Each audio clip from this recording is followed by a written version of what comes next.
My name is Rebecca Sullivan.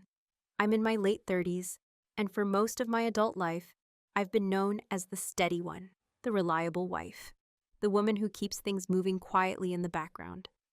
I live a fairly ordinary life on the surface: career, marriage, routines that look stable from the outside.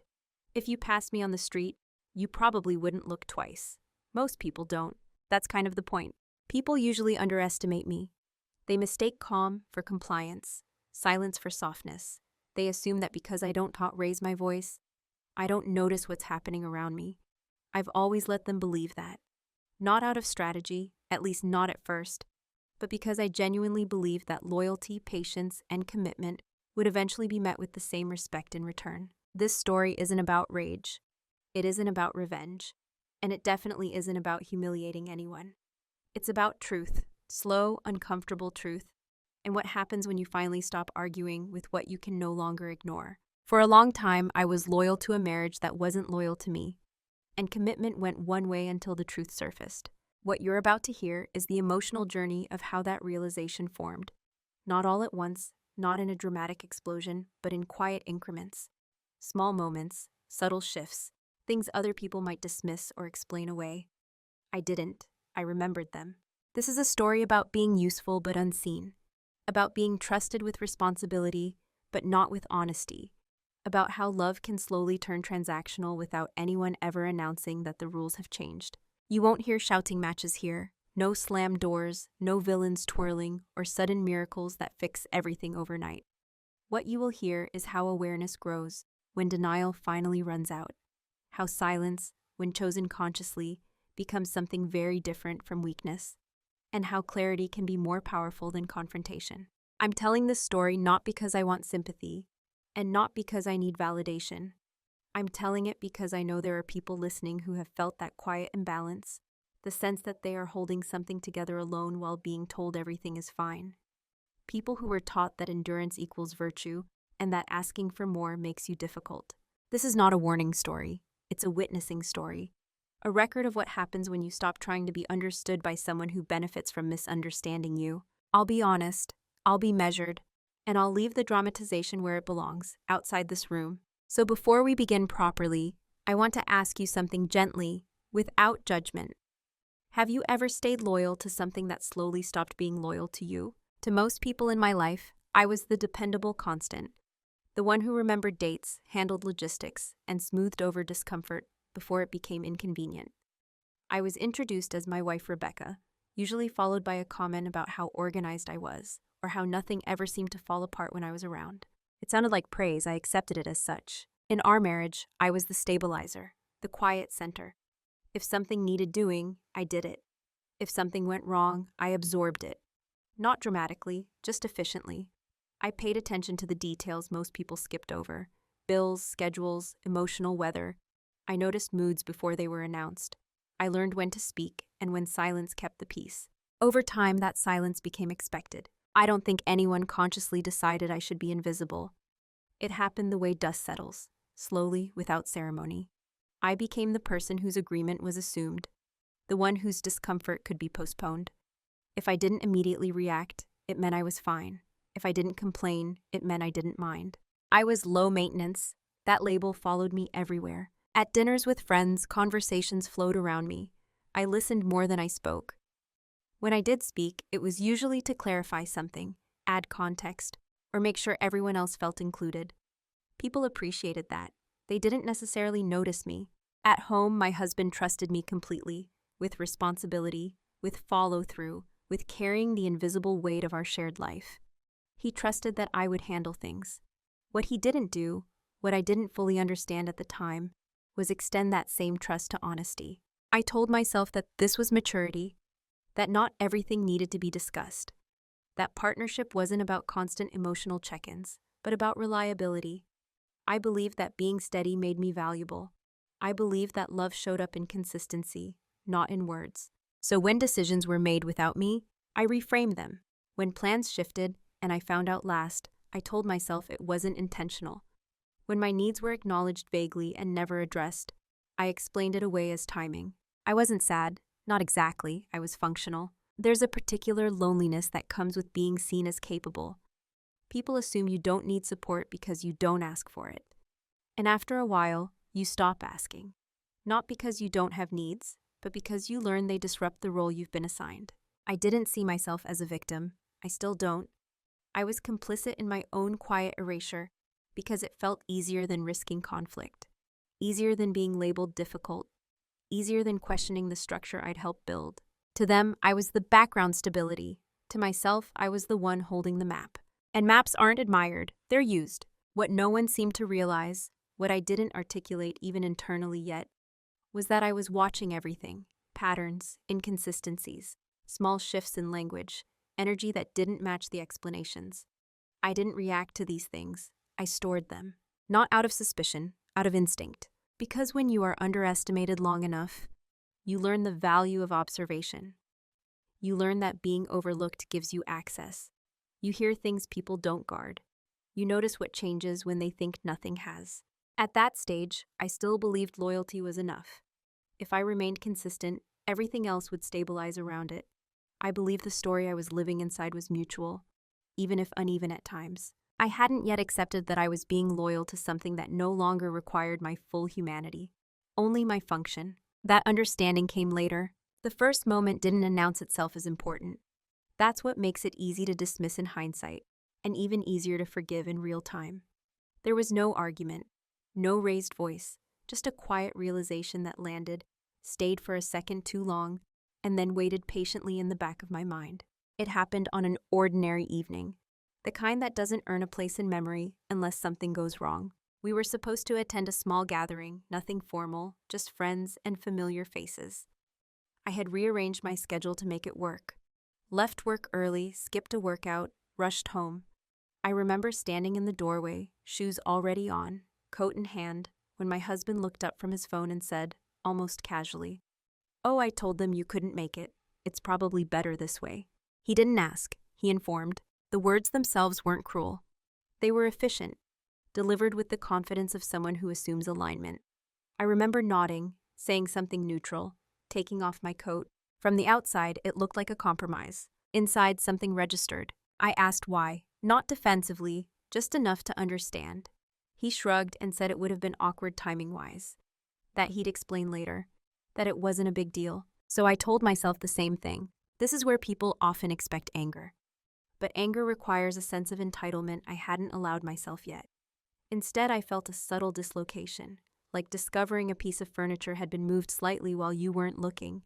Nothing broken, just different. What stayed with me wasn't the missed event.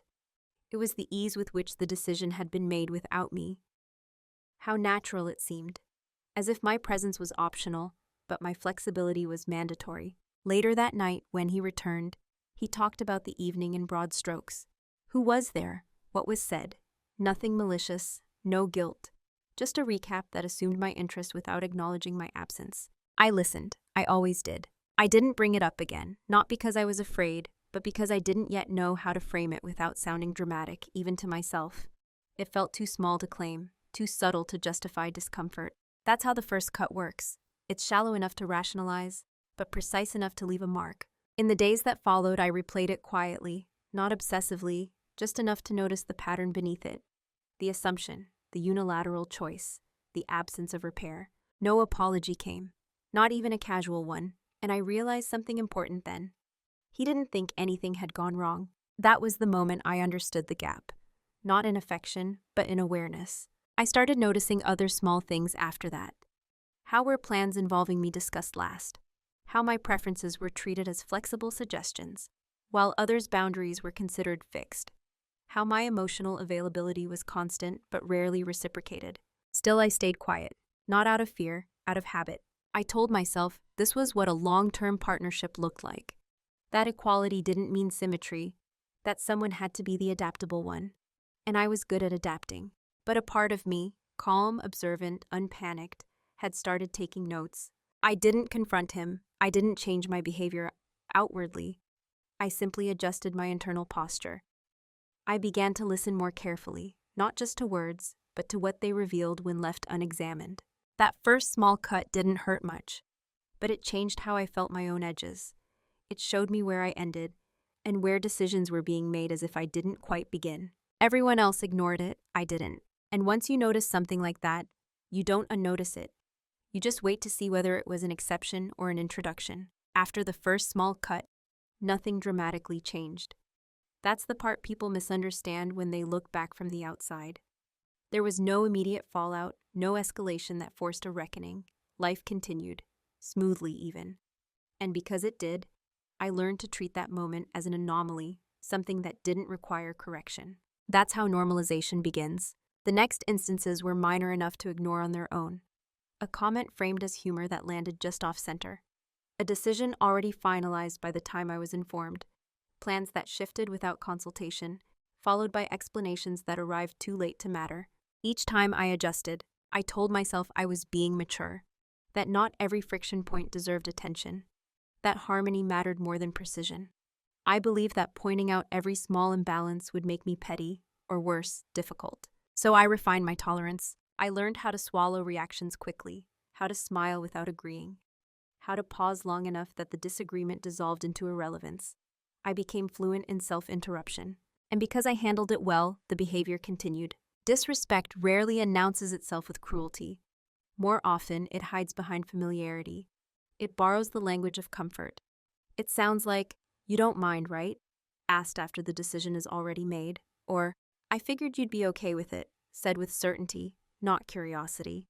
And I was okay. At least that's what my silence suggested. What I didn't realize then was that silence, repeated often enough, becomes a form of consent in the eyes of the person benefiting from it. Not because they are malicious, but because it's convenient.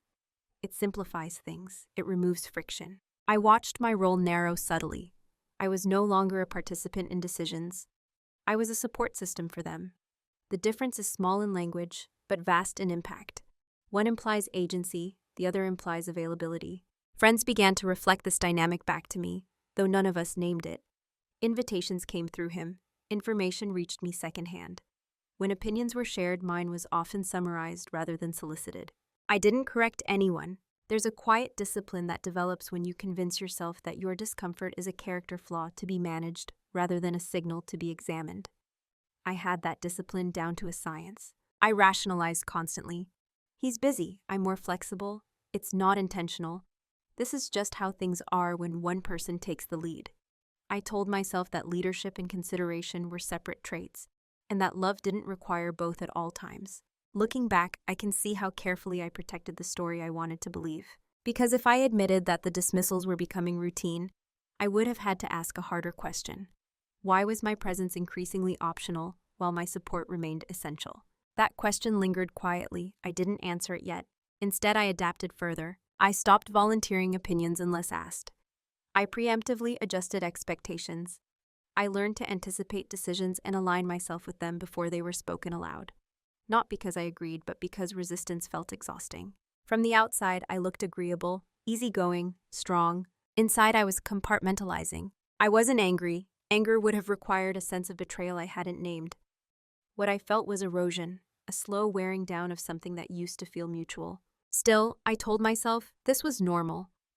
That long relationships settle into asymmetry, that someone always carries more emotional labor. And if it had to be someone, it might as well be me. I was good at it.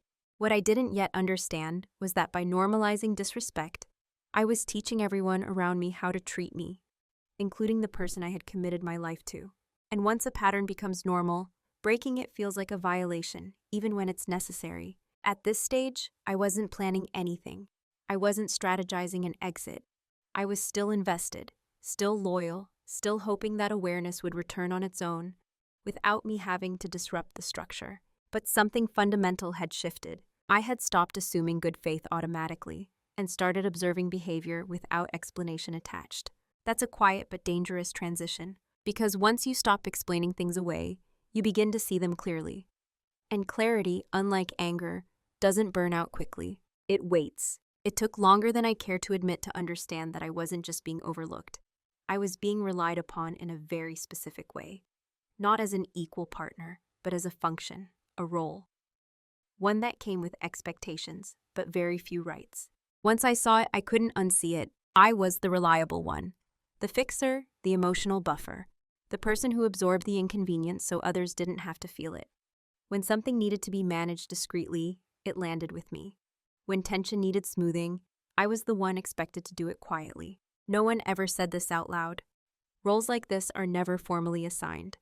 They emerge when one person consistently makes things easier for everyone else, and no one asks what it costs them. In our marriage, my role was clear. I was the stabilizer so he could move freely. My flexibility made his certainty possible. My silence created room for his voice. And because I performed that role well, it became invisible. I noticed how decisions were framed. When something benefited him, it was presented as necessary. When something inconvenienced me, it was framed as minor. The language mattered. It always does. It won't really affect you. You're better at handling this stuff. You don't take things personally. Those phrases sound complimentary. They aren't. They're instructions. They tell you who you're expected to be. And more importantly, who you're not allowed to become. I realized that my emotional range had been quietly narrowed. I could be supportive, understanding, and patient. But disappointment made people uncomfortable. Hesitation disrupted momentum. Assertiveness was met with surprise, sometimes even irritation. Not anger, just confusion, as if I'd broken character. That was the moment it clicked. I wasn't being dismissed accidentally. I was being managed gently, kept in a role that benefited the structure of our life, without requiring him to renegotiate his own behavior, and I had helped build that structure. There's a strange grief that comes with recognizing your own predictability. When people know exactly how far they can lean on you without asking, exactly how much you'll tolerate before speaking, and exactly how rarely you'll push back. I had become safe, not in the way love is supposed to be safe, but in the way systems rely on components that don't fail loudly. I didn't confront him about this realization, not yet, because confrontation would have required me to articulate something I was still processing. And I needed to be certain that this wasn't just my interpretation or fatigue or resentment mislabeling itself as insight. So I watched. I watched how quickly plans adjusted when I wasn't involved, how rarely my absence disrupted anything. I watched how my presence was valued for continuity, not contribution. I was thanked for handling things, but rarely asked how I felt about them. And I noticed something else. When I did withdraw slightly, when I took longer to respond or didn't immediately accommodate, there was subtle discomfort, not concerned, disruption, as if a dependable mechanism had started making noise. That reaction told me everything I needed to know. I wasn't irreplaceable emotionally. I was indispensable functionally. That distinction hurts more than people realize, because it means you are needed, but not known, relied upon, but not fully seen. And once you understand that, you face a choice: continue performing the role, or risk destabilizing the system by stepping out of it. At this stage, I didn't choose either. I stayed in place. Externally, nothing changed. Internally, I began to detach, not emotionally but narratively. I stopped telling myself stories about intention. I focused on outcomes. I paid attention to patterns instead of promises. I began to understand that roles persist not because they are fair, but because they are convenient. And convenience is rarely questioned. I wasn't angry. I wasn't planning revenge. I was recalibrating my sense of reality, slowly, carefully, without announcement. Because when you've been assigned a role that depends on your silence, the first real act of agency isn't speaking out. It's seeing clearly. The shift didn't happen during an argument. There was no confrontation, no revelation delivered by someone else. It happened on a morning so quiet it almost escaped notice. I was alone in the kitchen early. The house was still. That soft hour before the day asserts itself, when light enters gently, and nothing is asking anything of you yet. I had my coffee in both hands, standing by the window, not thinking about anything in particular. And then a thought arrived fully formed, without emotion attached. If nothing changed from this point forward, would I be able to live like this indefinitely? The question wasn't dramatic. It wasn't accusatory. It didn't come with panic or sadness. It felt logistical, almost neutral, and that's what made it unsettling. I ran through the future quietly, more routines, more adjustments, more moments of being informed rather than included. More carrying, less being met. No crisis, just continuity. And for the first time, I didn't feel obligated to make that future workable. I realized I had been operating under an unspoken assumption, that endurance was proof of love, that staying, adapting, and absorbing were moral acts, that leaving or even reconsidering meant failure. That morning, I questioned that assumption, not out of bitterness, out of clarity. I noticed how calm I felt when I imagined not fixing things, not explaining, not smoothing edges. The relief was subtle but unmistakable. It didn't feel like escape. It felt like alignment. Something inside me settled. From that day forward, I stopped waiting for the relationship to return to something it had been. I accepted it for what it was, not broken, just defined, and not in a way that included my full participation. That acceptance changed how I moved through the world. I didn't withdraw emotionally. I didn't become cold or distant, but I stopped overfunctioning. I stopped anticipating needs that weren't communicated. I allowed small gaps to exist without filling them immediately. And I watched what happened. The gaps remained. No one rushed to close them. No one noticed they were there. That confirmed what I had begun to suspect. My constant presence had been masking the imbalance. Without it, the structure didn't collapse, but it also didn't self-correct. That was the moment I understood something fundamental. I wasn't essential to the relationship's emotional health. I was essential to its convenience. That realization didn't hurt the way you might expect. It clarified. It stripped away the last layer of obligation I had been carrying silently. From then on, my silence became intentional, not passive, chosen. I began to observe my own reactions with curiosity instead of judgment. When something felt off, I didn't suppress it. I noted it. When I felt the urge to accommodate, I paused and asked myself whether it was being requested or simply expected. This internal check changed everything. I wasn't preparing to confront anyone. I wasn't planning an exit. I was simply reclaiming my right to choose how much of myself I offered, and to whom. That day in the kitchen wasn't dramatic. No one else remembers it. Nothing visibly shifted in the house. But internally, it marked the end of something. The end of automatic loyalty. The end of self-erasure disguised as patience. The end of believing that love required me to disappear quietly. From that point on, I was no longer waiting to be seen. I was seeing. And that difference, small, internal, nearly invisible, set everything else in motion. After that quiet morning, my silence changed texture. Before, it had been reactive, something I used to avoid friction or maintain harmony. Now it was deliberate. I wasn't withholding to punish or provoke.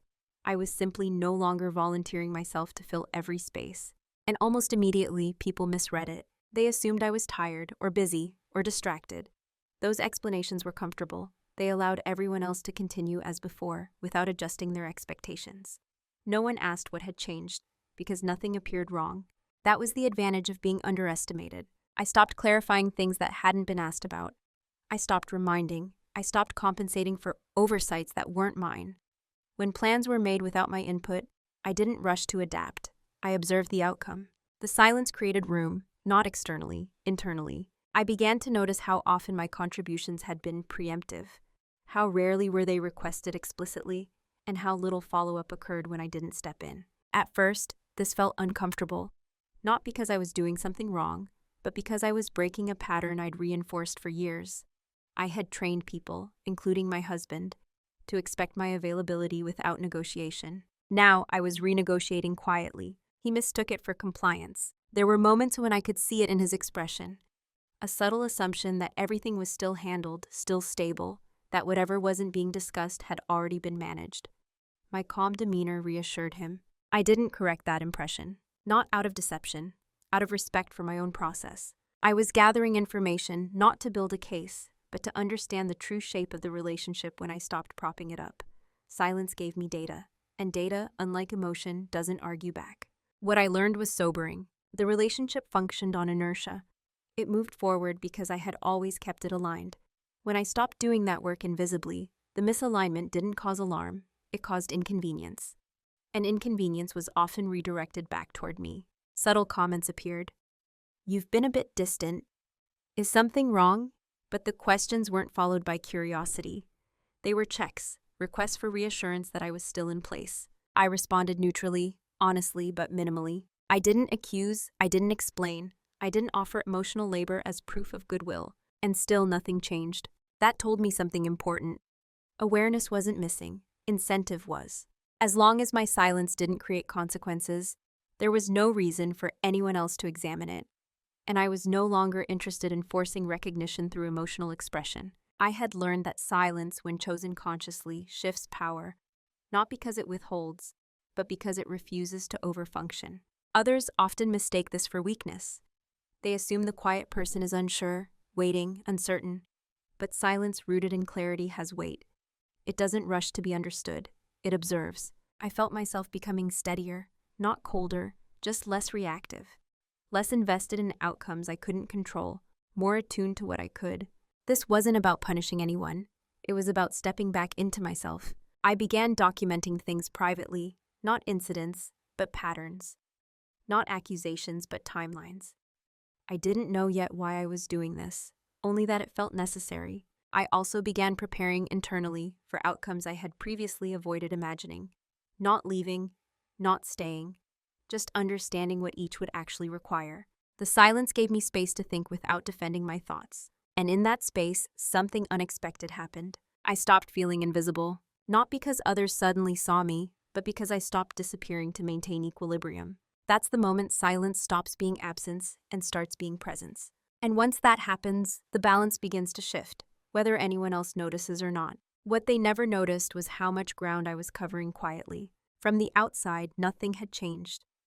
I still showed up, still handled what was explicitly mine, still spoke calmly, listened attentively, moved through days without visible disruption.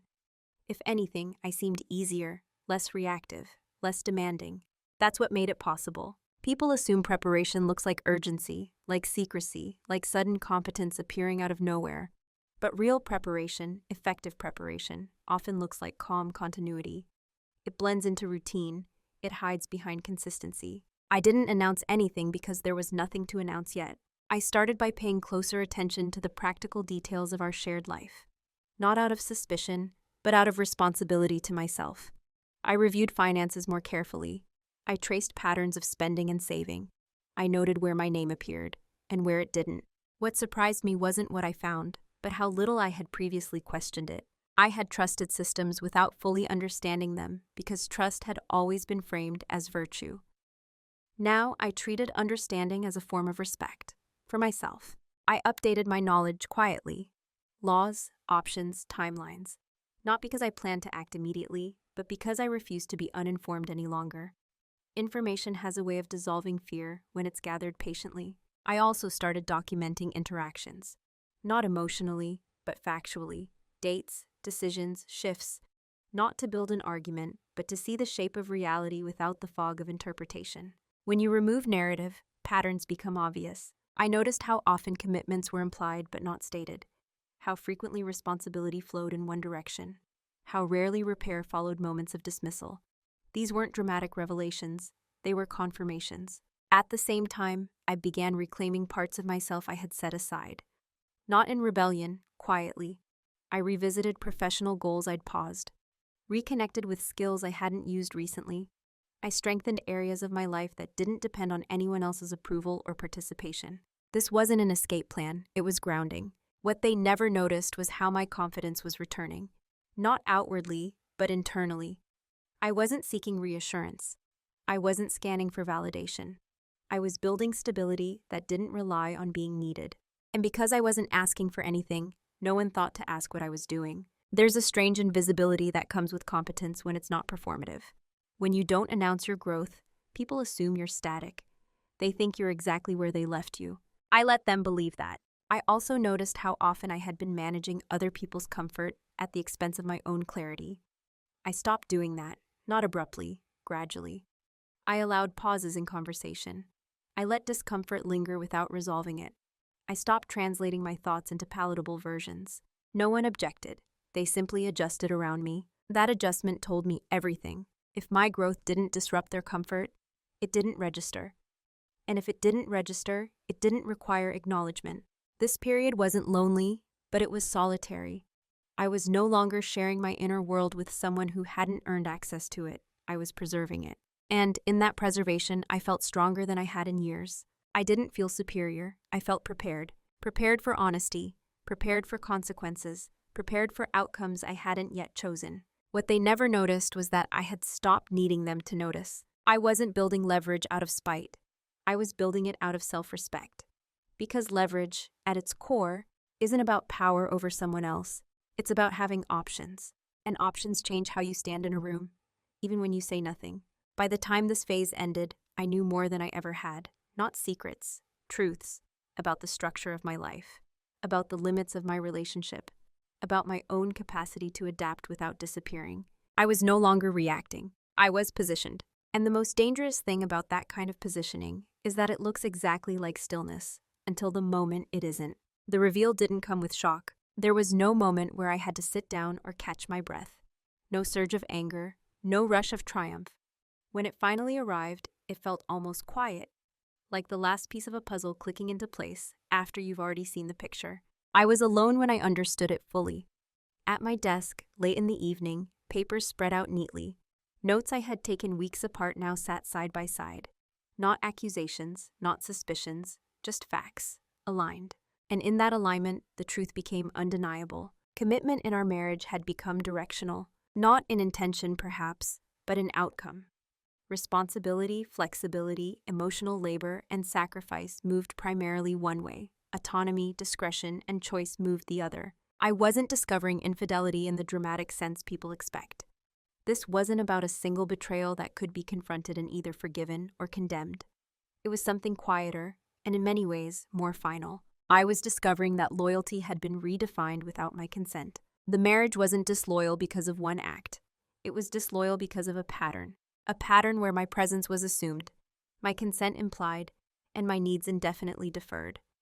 Where my loyalty was treated as infrastructure, stable, invisible, unquestioned. And the truth was this: he wasn't hiding it particularly well. He didn't need to. The system worked. I had made sure of that. Seeing it clearly didn't make me feel foolish. It made me feel sober. There's a difference. Foolishness implies error. Sobriety implies awakening. I understood then that I wasn't dealing with a misunderstanding that could be clarified through conversation. This wasn't about finding the right words. The structure itself was misaligned. No amount of explaining would change that, because it wasn't built on ignorance. It was built on comfort. That was the private reveal, not a secret uncovered, but a reality acknowledged. I sat with it longer than I expected. Not because it hurt, but because it asked something of me. It asked whether I was willing to continue participating in a structure that depended on my silence to function. And for the first time, the answer came without hesitation. No, not angrily, not dramatically, just no. What surprised me most was the absence of urgency. I didn't feel compelled to act immediately. I didn't need to confront or expose anything. The power of the reveal was internal, because once you see the truth without illusion, you stop negotiating with it. I didn't feel superior. I didn't feel victorious. I felt clear. Clarity changes your posture. It steadies you. It removes the impulse to convince or justify. You stop asking, "Can this be fixed?" and start asking, "What does this require of me now?" And the answer wasn't confrontation. It was a choice. I realized I had leverage, not because I had discovered wrongdoing, but because I had reclaimed agency. I understood my position, I understood my options, and I understood that the future did not have to look like the past unless I allowed it to. I closed the notebook that night without ceremony, turned off the light, went to bed beside someone who had no idea anything had changed. And that was the point. Nothing outward needed to change yet. The most important shift had already happened, and it belonged to me. From that moment on, I was no longer seeking fairness. I was seeking alignment, and alignment doesn't announce itself. It moves when it's ready. Once the truth surfaced, everything slowed down. Not externally, life kept its rhythm. Mornings, conversations, routines. But internally, time felt different. Less rushed, less pressured. I was no longer reacting to uncertainty. I was standing inside the knowledge. And knowledge removes false urgency. For the first time in a long while, I allowed myself to consider every option without ranking them by difficulty or discomfort. I didn't frame the decision as stay or leave. That binary felt too simplistic for something this layered. Instead, I asked quieter, more precise questions. What would staying require of me now? Knowing what I know. What would leaving cost, not materially, but internally? What would continuing as is teach me about my own self-respect? I didn't dramatize the answers. I didn't catastrophize. I treated them like logistical assessments, because emotion clouds clarity, and clarity was what I trusted most at this point. Staying was possible. That surprised me. I could have stayed and reasserted myself, initiated difficult conversations, negotiated new boundaries, asked for changes. There was a version of the future where that might have worked, at least temporarily. But when I imagined that path honestly, I noticed something important. It required me to educate someone on my values. It required effort that was not being volunteered in return. And most telling of all, it required me to reopen myself emotionally to someone who had already demonstrated what they did with unguarded access. That wasn't punishment, it was information. Another option was to leave loudly, confront, expose the imbalance, demand acknowledgement, force accountability through emotional intensity. That path also held appeal briefly, not because I wanted drama, but because it promised validation, proof, recognition. But it came with a cost I wasn't willing to pay. It would tether my closure to someone else's reaction. It would require heat where I had already achieved calm. It would make my healing dependent on being understood. I had spent too many years explaining myself to choose that. The final option was the quietest and the most irreversible. To leave without spectacle, to disengage without debate, to act from clarity rather than hurt. This option didn't offer immediate relief. It didn't promise validation. What it offered was alignment with my values, my dignity, and my future self. That mattered more. The decision wasn't impulsive. It formed over days, not minutes. Each morning, I checked in with myself. Not emotionally, but physically. Tension, ease, resistance, relief. My body knew the answer before my mind fully accepted it. Staying requires contraction. Leaving required expansion. That was the deciding factor. I didn't feel angry at him. I didn't feel betrayed in the cinematic sense. I felt finished. And there's a profound difference. Finished doesn't mean closed off. It means complete. By the time I chose, the choice no longer felt heavy. It felt inevitable, not because I had no alternatives, but because only one option honored what I now understood. I didn't announce my decision, not yet. I didn't owe the future an explanation in advance. Instead, I committed internally. I stopped imagining reconciliation scenarios. I stopped rehearsing conversations.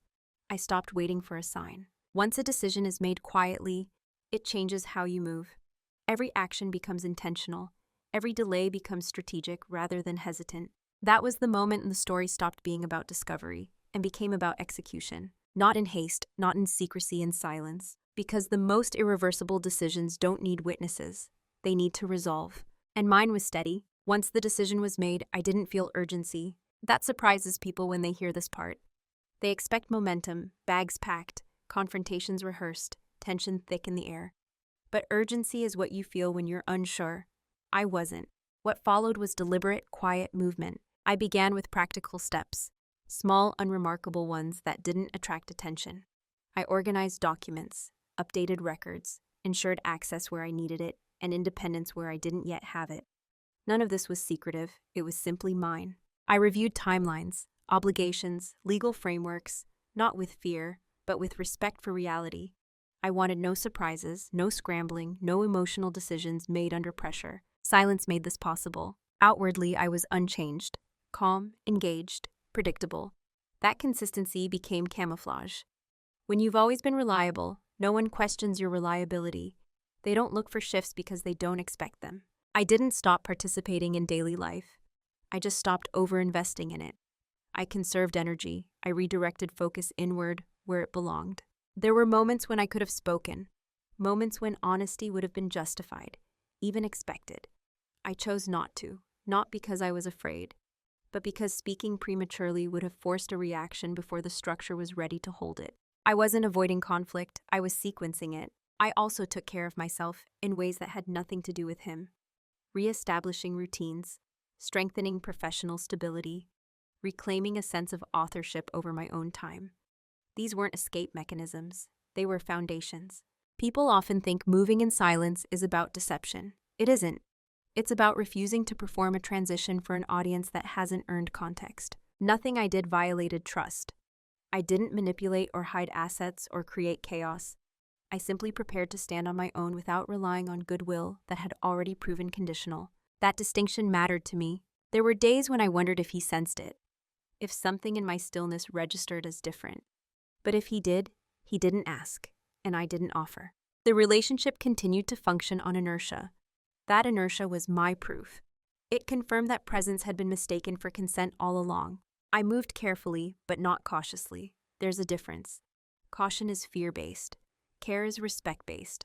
I respected the seriousness of what I was doing, not just for myself, but for the life we had built. I didn't want collateral damage. I wanted clarity. By the time the practical pieces were in place, I felt grounded, not anxious, prepared, not tense. The silence had done its work. I hadn't disappeared, I had repositioned. That's the thing about moving in silence. When done correctly, it doesn't feel like retreat. It feels like standing exactly where you need to be, without needing anyone else's permission. Everything was ready before a single word was spoken. And that's when the consequences began. Not with noise, but with absence. The consequences didn't arrive all at once. They never do when someone has been holding everything together quietly. What arrives first is confusion. Not panic, not regret, just a subtle sense that something familiar is no longer where it used to be. I felt it before he did. Small absences began to matter. Tasks that had always been handled simply weren't. Emotional cues he'd relied on, unconsciously, no longer appeared on schedule. The seamlessness he was accustomed to started to fray. Not dramatically, just enough. At first, he compensated, took on a few things himself, adjusted slightly. I watched this without commentary. This wasn't punishment. It was exposure. When a system relies on one person to function invisibly, removing that person's extra effort reveals the truth without accusation. He began asking questions, but not the right ones. Did you forget to? Weren't you going to handle? I thought you usually. Each question assumed continuity. Each one confirmed the role I had been playing. I responded calmly, honestly, without apology. Oh, I didn't realize that was still needed. I wasn't asked. I assumed you had it covered. These weren't deflections. They were accurate. And accuracy, delivered without emotion, is disarming. The discomfort grew slowly. He seemed unsettled, not because he felt wronged, but because the environment had changed without explanation. The ease he took for granted was no longer automatic. I didn't explain why. Not yet, because explanation at this stage would have redirected the focus toward intention and misunderstanding. And I was no longer interested in discussing intentions. Outcomes were enough. Friends noticed first, not in me, but in him. Subtle comments, questions about scheduling, small moments where things felt off. I stayed neutral, present, observant. I wasn't withdrawing. I was no longer compensating. That difference matters. Eventually, frustration surfaced. Not directed at me, at the situation, at the friction, at the inefficiency. He didn't connect it to our dynamic because that would have required a level of self-reflection he hadn't needed before. This was the cost of convenience. When you rely on someone's silence, you never notice how much work it's doing until it stops. I remained steady, kind even, but unavailable in the ways I had once been reflexively available. I didn't rush to soothe confusion that wasn't mine to manage. That's when the tone shifted. He began trying to re-engage, not emotionally but functionally, checking in more, offering vague reassurances, suggesting we talk soon, not because he understood, but because the system was destabilizing. I acknowledged those gestures without leaning into them. I didn't resist. I didn't pursue. I waited, because once consequences begin, they need space to unfold. Intervening too early only restores the imbalance. What he was experiencing wasn't loss, not yet. It was an inconvenience. An inconvenience is often the first sensation people mistake for conflict. But conflict requires two participants. I wasn't participating. I was watching the natural result of years of asymmetry assert itself, quietly, predictably, without drama. By the time he realized something was actually wrong, the foundation had already shifted. And there was no way to move it back without addressing what had caused the shift in the first place. That realization, when it came, would be too late. But we weren't there yet. The moment panic appeared, it was almost imperceptible. It showed up not as urgency, but as repetition. The same questions were asked in slightly different ways. The same offers are made without follow-through. A growing restlessness in the space between us. By then, the consequences had moved beyond inconvenience. He could feel something slipping, but he didn't yet understand what it was, or why. The certainty he'd always carried about the permanence of our arrangement was beginning to erode. And uncertainty, when unfamiliar, is deeply unsettling. He started paying attention, not to me, but to the effects of my absence in places I had once filled automatically. Things fell through, miscommunications multiplied. Emotional cues were missed. He responded by trying to restore the surface. Are we okay?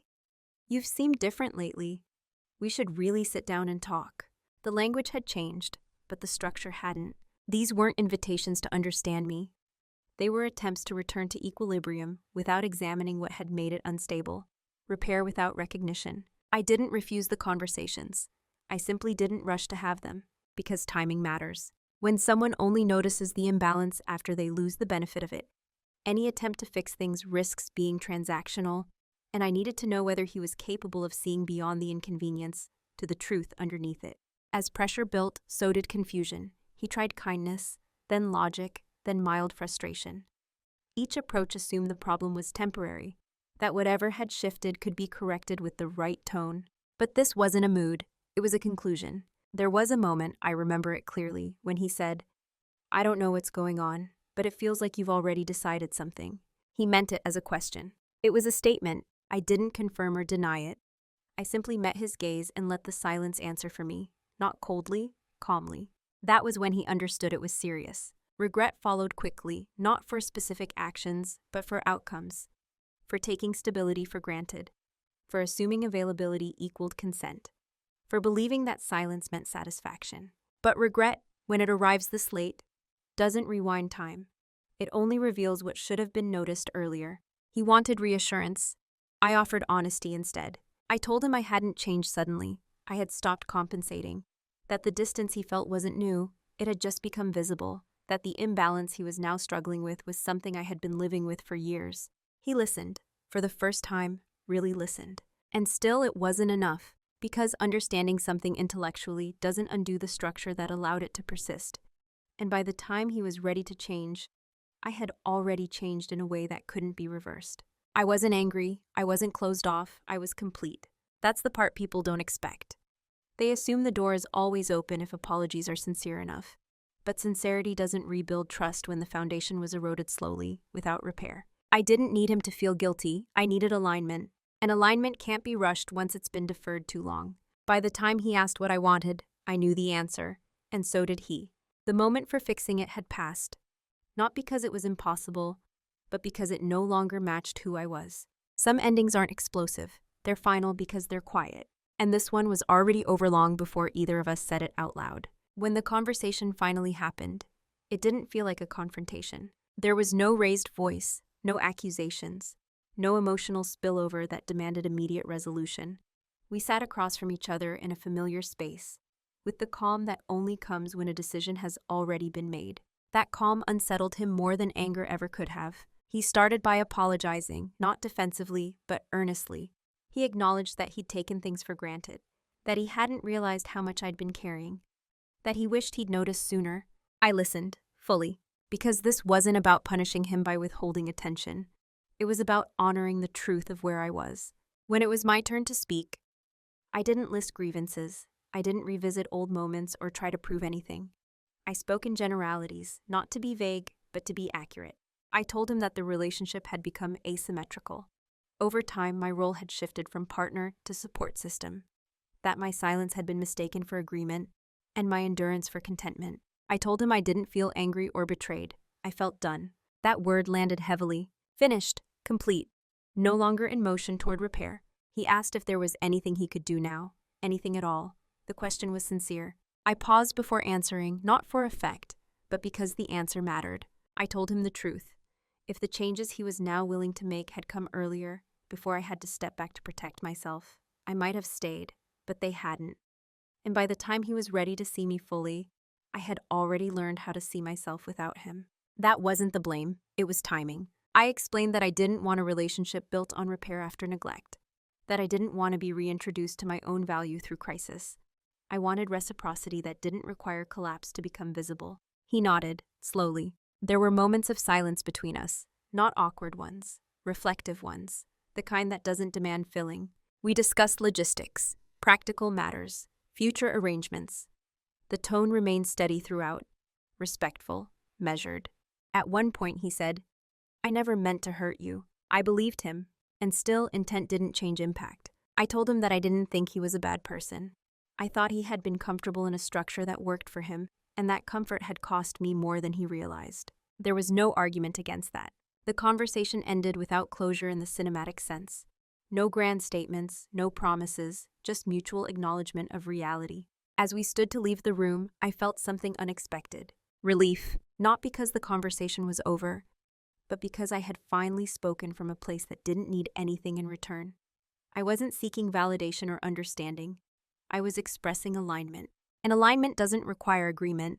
That was the last emotionally significant conversation we had. Everything after that was logistics. And that was enough. Who I am now is not a reaction to what happened.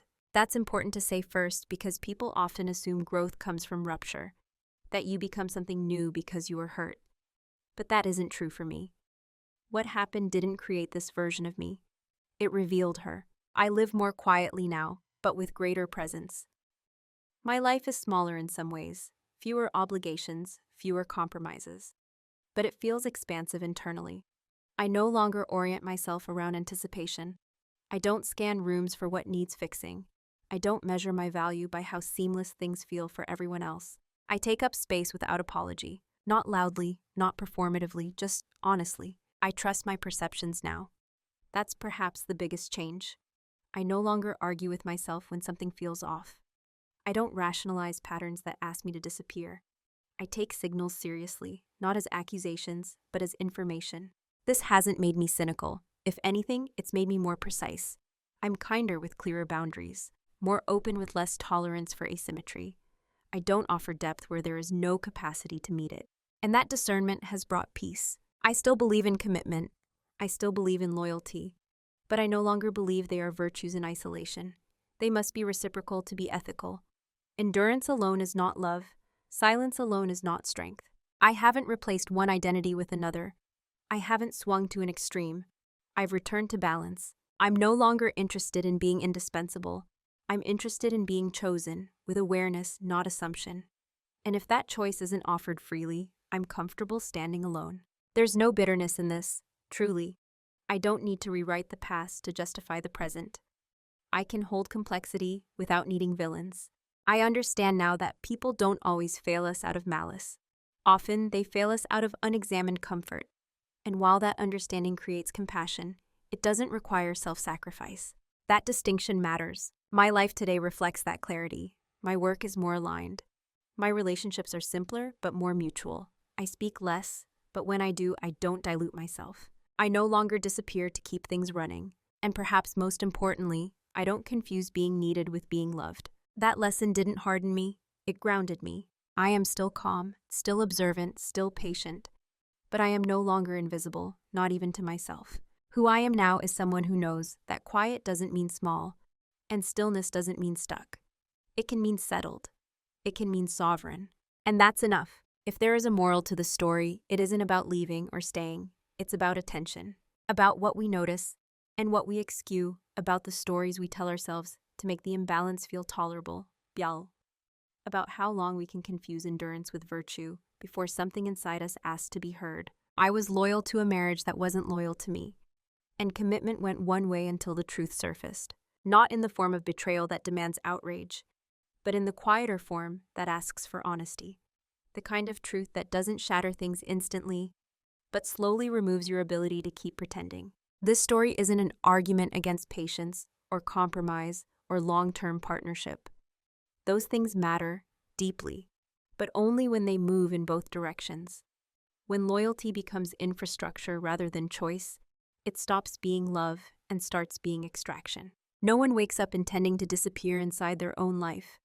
It happens gradually, through adaptation, through silence, through the belief that holding things together is the same as being held. It isn't. What I learned is that quiet people are often paying the most attention.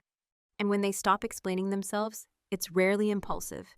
It's because they've already done the math. They've weighed the costs. They've listened longer than anyone realizes. When they leave, or when they step into themselves fully, it's not abandonment.